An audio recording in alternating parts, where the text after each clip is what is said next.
কিন্তু ভাই অনেক কিছুদিনের পর আমার রাজ্য নতুন নতুন অত্যাচারে করে উঠব লাগি ওর ভাবর এই নতুন অত্যাচার আমার সমগ্র নাগ বজায় এদিন নরক যন্ত্রণা ভোগ করিব লাগিব কোন নির্দেশিত অত্যাচার করে আহি আমার রাজ্যতে এদিকজনে লোক দেখুয়াই করিম তাকে এক মুহূর্ততে হোক দাদা মনে করে অত্যাচার আমার রাজ্যতে শিরা শিরে করে তার কোলে মরে বিখণ্ডিত করেন তাকে ভূমির মধ্যে দাদা ইমান সহজ নহয় তাক বিখণ্ডিত করা ও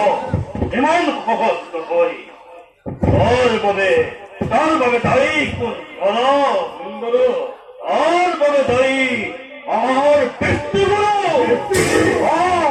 পিতৃগুরু আর আমার চির জননী বলা ভাই তোমাক যোৱা নিজ শিবিৰলৈ আৰু মই যাওঁ পিছৰ কবিতে কৰিব ইয়াৰে